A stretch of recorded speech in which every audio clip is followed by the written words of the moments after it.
A day off sounds like a good idea, right? We all fancy a day off sometime, don't we? Especially when we've worked hard for it. In this chapter, Marc decides to take a day off and do absolutely nothing, only the things that he likes. But does it really turn out to be as relaxing as he had planned? What actually happened turned out to be quite different from what he expected. Make sure you watch it to the end to find out the ending. Enjoy! Chapter 14, Lazy Day. I seem to learn something new all the time when Uncle Jake is here. Today I learned a very important lesson. It all started on Friday. I woke up early, worked out with Uncle Jake, went to camp until lunch, came home, did chores for my mom, went to the academy, trained super hard in jiu-jitsu, got home, worked on my bike, ate dinner, and then went to bed. I was exhausted, and as soon as I lay down in bed, I fell asleep immediately.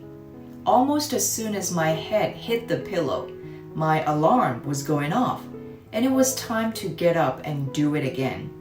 I know most kids relax on Saturdays, but in case you didn't notice, warrior kids don't get much time to relax. So I got up, did burpees forever with Uncle Jake, and then got to work. It was time to pull weeds and mow lawns, and I did it all weekend long.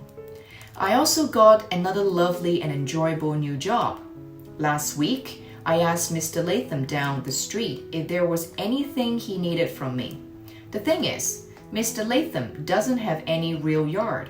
Well, he has a yard, but in his yard nothing grows. Nothing. His whole yard is concrete and pavement. There is no grass and no flowers and no trees and not even any weeds to pull. Not a thing. But since I'm a motivated young business owner, I figured that I would see if there was anything he did need. Last weekend he said no. I should have never gone back, but I did. I went by his house again on Saturday morning and asked if there was anything I could do to help him. He immediately said, "Yes, there is. Come on over here, boy." He led me through his house and out his back door. His backyard was the same as the front yard, all concrete and pavement, and there was a giant concrete patio, which was dyed a reddish color. It all actually looked pretty nice, except one thing. There was a big, dirty, whitish gray stain going diagonally across the entire patio. "You see that over there, kid?" he said to me, pointing to the giant stain. "That's bird guano." I wasn't sure what he was talking about. "Guano?" I said. "Yes, boy, guano. You know what guano is?" "No, sir," I told him. "Droppings, boy, bird droppings." Now I was really confused. What do birds drop? So I asked him, "What do birds drop?" "You aren't as smart as you look, kid," Mr. Latham said. "It's poo, bird poo, all of it. They sit up on that wire there and pull all over my patio." He pointed up above the patio. There was a wire running from the alley that went above his yard and to his roof. And sure enough, there were some birds sitting on it. And yes, while we were looking up, one of them pooed right on the patio. Now, I'm getting that wire removed next week. But right now, I need all this poop off my patio. And I think you are the man to do the job. This did not look like fun. Cleaning bird poo for a living. So I quickly made some excuses. "I'm sorry, Mr. Latham, but I'm more of a yard work kind of guy." "This is my yard," he replied. I needed to think quickly. "I know, Mr. Latham, but the problem is that I only have tools for a regular yard. I don't have the right kinds of tools for this type of job, but I appreciate the offer." Perfect, I thought. That was the perfect excuse. At least, I thought it was until Mr. Latham said, "Don't worry, kid. I have all the tools you need. A scrub brush, gloves, water, and a bucket. Come on, I'll take you to them and show you the hose." My excuse making was done. Oh well, I thought, like Uncle Jake told me, I would make money doing jobs that other people don't want to do, and no one would want to do this job. Yes, sir, I said as I followed him over to his tool shed. He handed me a big bucket, a small hand brush, and a pair of rubber gloves. Then he showed me where the hose was. I filled up the bucket with water. There you go, kid. Let me know if you need anything else. Yes, sir, I said.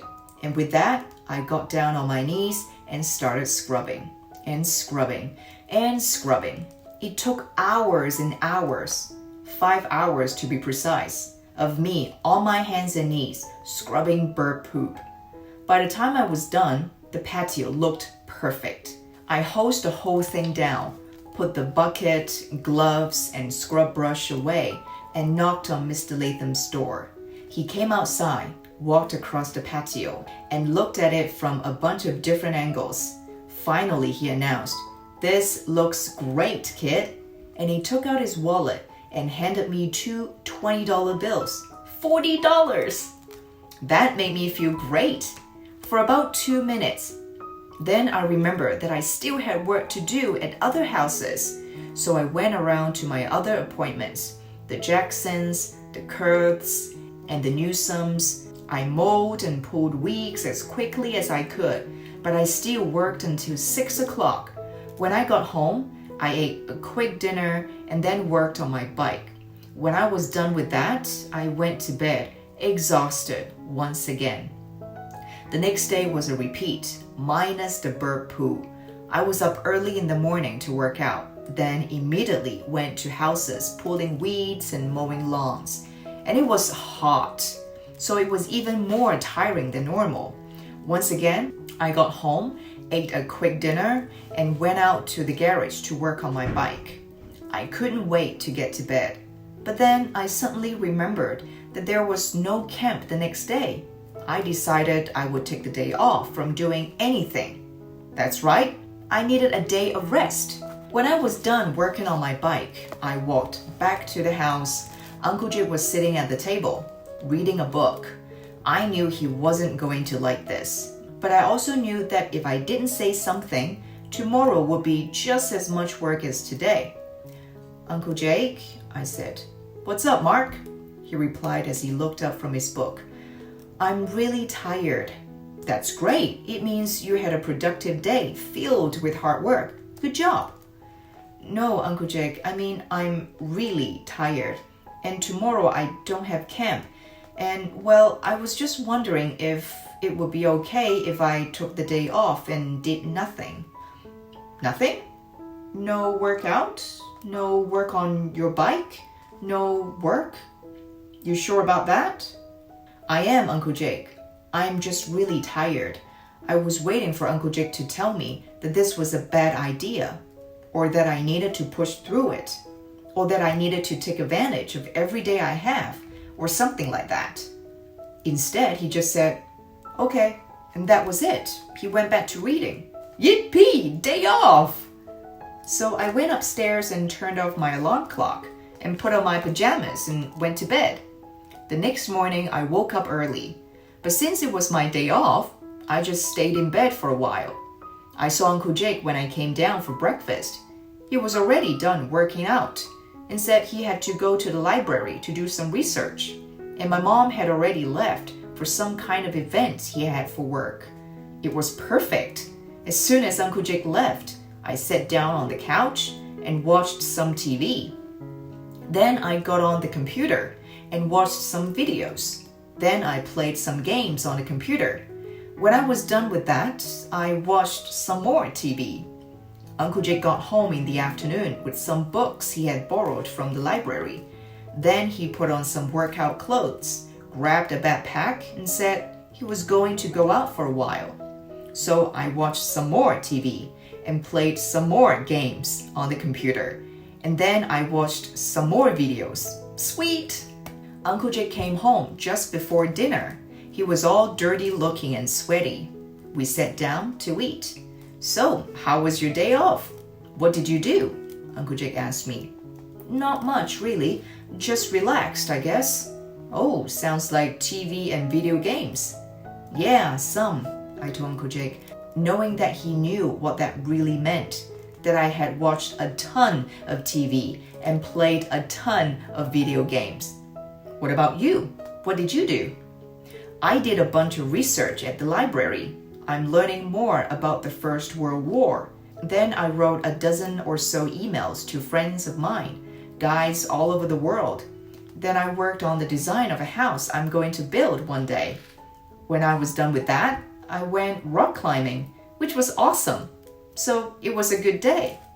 Rock climbing, designing houses, researching World War I.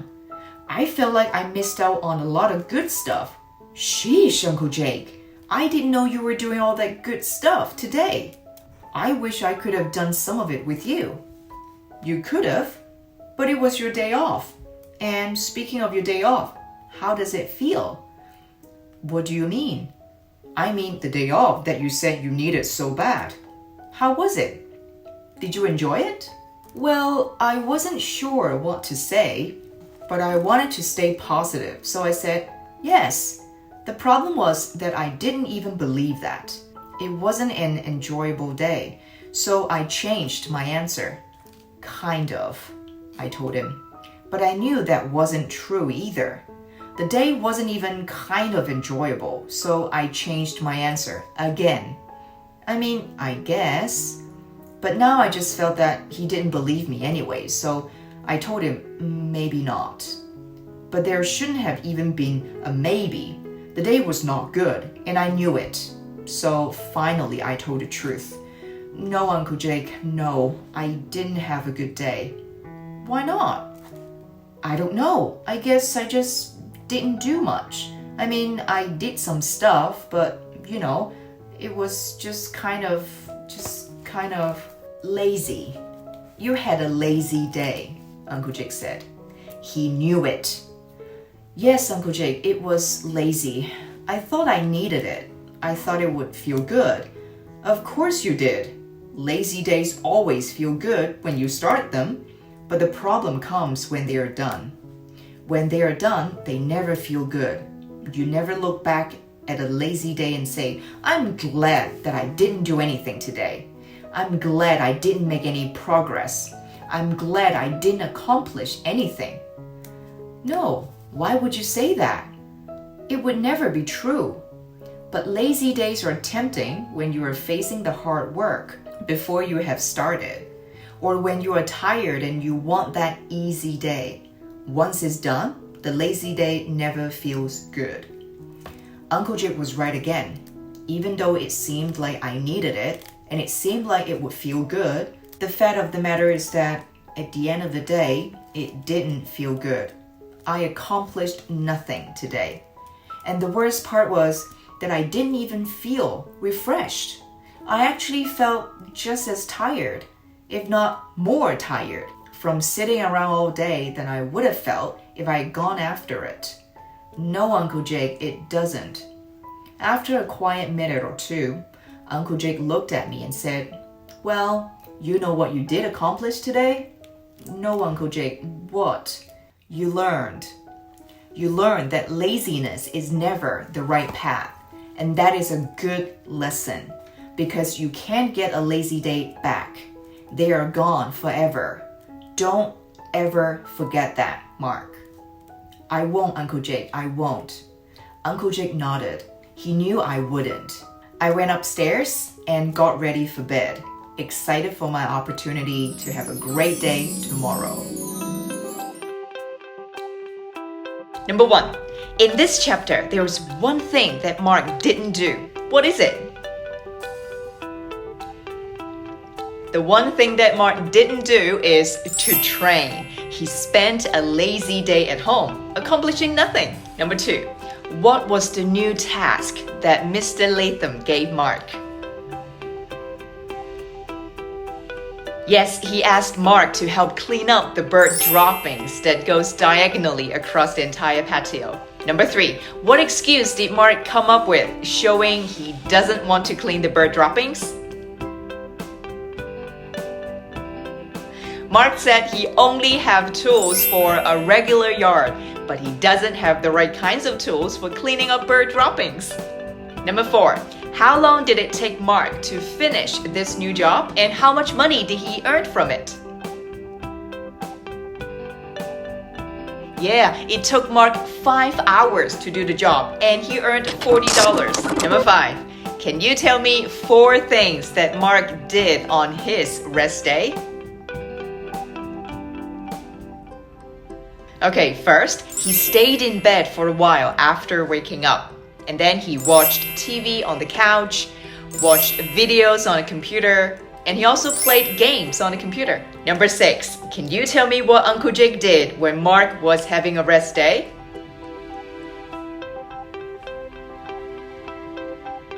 Uncle Jake worked out in the morning, and he did some research in the library. He learned about the First World War, and he also wrote a dozen or so emails to his friends. He also worked on a design of a house that he's going to build one day. Lastly, he also went rock climbing. What a day! Last question, number 7. How did Mark feel at the end of his day off? Did he feel refreshed and recharged by any chance?